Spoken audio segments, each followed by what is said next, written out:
What's up, guys? Horror Man back for another review. So this is going to finish up my Jaws reviews with the Game of Jaws. Now this is a pretty big box, so sorry it's a little cut off.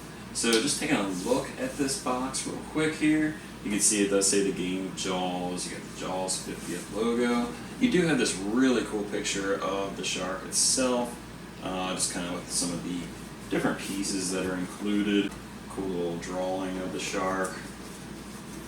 You do get this really cool picture in the back of the box. Of course, it shows the shark itself. The same kind of tagline, the Game of Jaws, NECA logo, all the different accessories and pieces included. Unfortunately, there is some damage in this box itself. Something that I think other people have reported as well, which is unfortunate.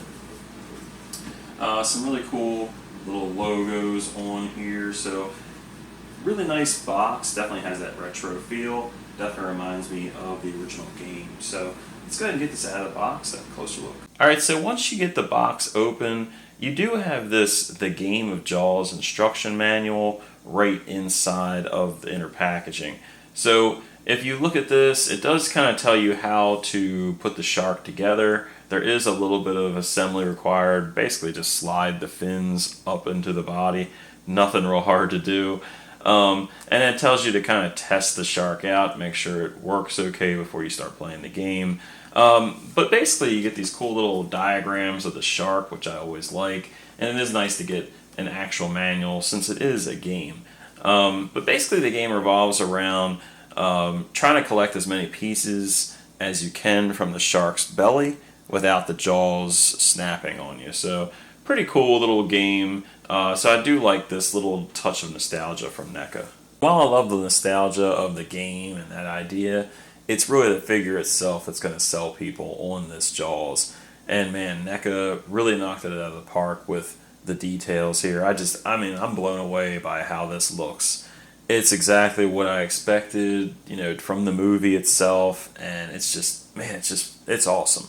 So just taking a look at the details just around the mouth, you could really see a lot of the different scars and just those battle wounds that the shark kind of takes over the course of the movie. So definitely not, perfect, clean shark here. You definitely got some damage. And man, just looking at those teeth, just rows of razor sharp teeth, they just look excellent.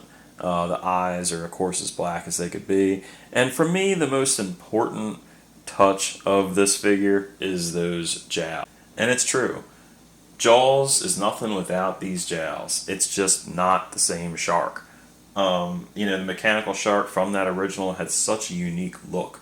And these jowls are really what separated it from any other mechanical shark that they've used since. Even in all the Jaws movies ever since, none of them have ever looked this good, and they've never looked like this. So it's really cool to see NECA captured that perfectly. So I do really love that. The detail on the gills is really nice as well. I do really love that.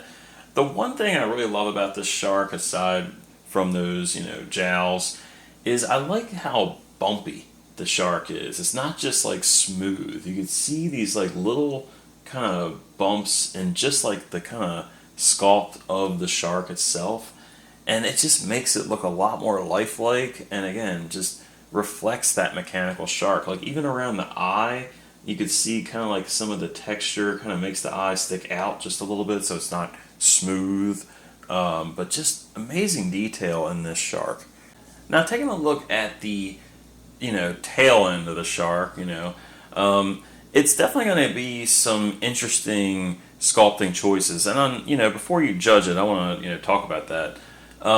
First off, you have to understand this is based on Jaws the game. This is not based exactly on Jaws the shark from the movie, and this is where things are a little confusing in the sculpt, because obviously the tail section should be much longer. But if you ever look at the Jaws game, he had a much shorter tail section, and it kind of allowed the shark to kind of stand up while you could play the game. Because the shark, it's a shark, it's in the water, doesn't really stand up, so you have to have a way to stand the body up. So it's got a much shorter tail end. Now what's cool about this is that you know, most collectors don't have tons of shelf space, especially if you're a huge collector, whether it's Jaws or horror or NECA toys, whatever you collect. So having a shorter tail section of the shark is pretty cool. So I just wanted to mention that before I kind of talk about it. Because, you know, I'm sure people are experts on sharks are going to pick this apart, say it's not accurate. But it was a cool way to, you know, to make a Jaws that would fit in your collection that still had like the girth of the body of, you know, the Jaws shark from the movie. Even though it's not quite as big as the shark, it still has a lot of that same proportion, especially like halfway through. But yeah, NECA still managed to get a lot of these details in. I mean, you got your dorsal fin, you have your pectoral fin, which is really detailed. Both look very reminiscent of what we see in Jaws. Of course, that classic, you know, fin, that dorsal fin has to be perfect. And you got your pelvic fin, and of course you have your clasper, which signifies that it's a male shark. And then you have your second dorsal fin. You still get your caudal fin. So, I mean, the shark is very detailed. So, again, it's not proportionally perfect, but in terms of what the game shark looked like, plus the shark from the movie, plus just kind of matching great white shark details, I think they've done a really good job. And to be honest with you, whoever came up with the idea of sculpting it this way was pretty smart, in my opinion. And what I mean by standing up, I mean standing up. I mean, the shark has to be able to stand up to play this game. It can't just be a straight shark, you know, laying down or just in a swimming position, because it won't, you know, be able to be played as an actual game. So you could see how that short tail definitely benefits the shark by kind of keeping him elevated up enough to where you can, you know, put the different pieces in. You can see the shark jaws will close. And just getting a nice close-up of that right side of his face, you can see again, same great details, a little bit of different wear and tear, not, you know, the scratches like you see on the right side of the face that you see on the left side of the face. So a bit cleaner look if you want to display it from that right side. And here he is just from a front view, kind of give you a different angle of the shark. Not quite the book cover or movie cover, but you can see just some really good details all around in the front of that shark's face. Just awesome details from NECA. Now, because the shark is made with that harder plastic and there's no like seam lines in the body where the articulation was added or anything, it doesn't have any articulation in the body whatsoever. However, you do have articulation in the jaws themselves. Now, for the most part, that's because this is a game. So the idea is the jaws have to stay open, and if they close, obviously you lose. So, since they added that function, you can actually open and close the jaws. Now, there isn't really any in between, so it's either going to be fully open, or you can just kind of go like that, and it'll close. It is a little hard on the mechanism itself because it is more of a game, but it is cool. At least you have this option. Now, of course, you're going to get this huge articulation point right here, which kind of sucks. That definitely wasn't in the movie. But if they ever did like a rubber kind of body with this thing, they could definitely hide that articulation a little bit better.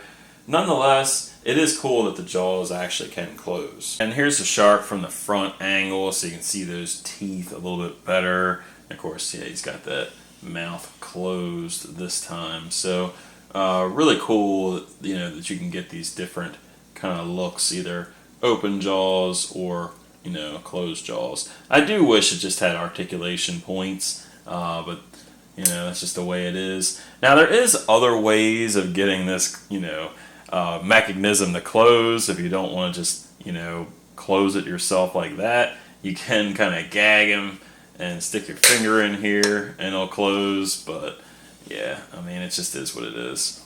And then here's one more angle from his left side with that mouth closed. Kind of reminds me of the shark from like Jaws 3. with that mouth closed like that. I don't know what it is. And here's one more shot of the whole body with the mouth closed, and he's kind of in this, you know, just swimming, very deadly looking position here. Now you do get a bunch of different pieces with this Jaws figure because it is, again, it's a game.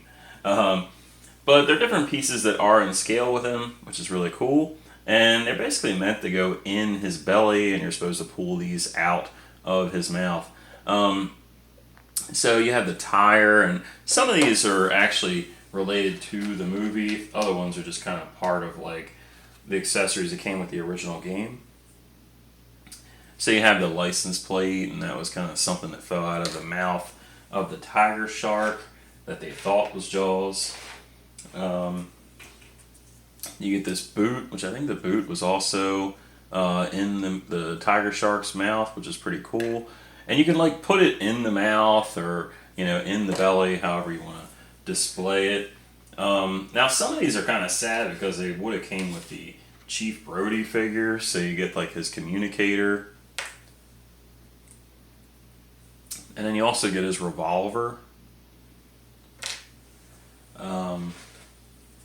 With stuff that would work good with Quint, you do get the Narragansett 6-pack, which looks really cool. And of course, you know, one of the cans is missing. And that's cool because it'll actually help you when you're playing the game to remove it from the shark's belly. Of course, you have Jack Sparrow's bottle of rum here. And then you have a skull, which is pretty cool. Just gotta put that in there. Stuff for Hooper. You got the SLR camera, which he actually does use in the film with his like little camera strap on there, neck strap. You also have another oxygen tank. Perfect thing to put in Jaws' mouth. You have a broken like boat steering wheel.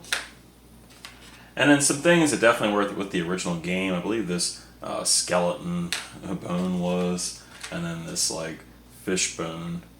Pretty cool. And you do have a glove as well. Looks kind of like just a fisherman's glove. And you do get this little lantern as well. For the first comparison, here he is with the NECA Toys Quint and Hooper Ultimate action figures. And you can see they do scale pretty good together. Yeah, the tail's pretty short, but when you look at like the head next to them, it looks really cool. So I do love seeing all these next to each other. And again, if you want to hold accessories in the hands of Quint or Hooper, like the camera or the 6-pack, you could definitely do that. And it's worth mentioning that the oxygen tank that the shark comes with is actually much smaller than the one that Hooper comes with. For the next comparison, here he is with that Funko shark that was released a while back, which is much different in scale, obviously, and, you know, not quite the detail of the NECA shark. For the next comparison, here he is with the Lego Jaws shark. Here's the NECA Jaws with some of the capsule Jaws figures, and they're like these little Japanese figures for Universal Studios. Here he is with one of the Universal Studios Jaws wax figures or wax molds, and then also one of those aquarium Jaws figures that you can find at Walmart. Here's Jaws with one of the Hasbro alligators that's part of the G.I. Joe Classified line. Here he is with a couple shark action figures. So you have the Armagon from the 2012 TMNT toy line. Now it is a custom done by Does Machines 84. Did a really nice custom of this really cool little shark figure. And then you also have the King Shark, which is in my opinion one of the best Mattel DC figures, and that was the King Shark Build-A-Figure. And you can see he is still pretty big even next to this NECA Jaws. Alright, so that's my review of the Jaws the Game by NECA Toys. And this is a really different release, man. I gotta say, a lot of creativity with, just kind of figuring out how to release this shark without making it gigantic or costing a fortune or taking up your entire collection. Took a little bit of insight, I'm sure, from a lot of people and a lot of different ideas, but I think what they've done is really, really good. So, I mean, overall, I'm just very happy with how everything came out. And I knew NECA would go all out with the sculpt on this guy. I just didn't expect it to be this type of release. And it makes it very fun, and it also adds, again, a lot of accessories that you can include with the figures. So if you have Hooper, you have Quint, you could really do a lot with this 50th anniversary collection. So again, I do applaud the creativity with getting this released, especially in perfect. And I think everybody had ample time to pre-order these and get them in their collection without any real worry of trying to find them in the stores. So if you like the video, leave a like. If you have a comment or question, leave it in the section below. And until next time, guys. See ya.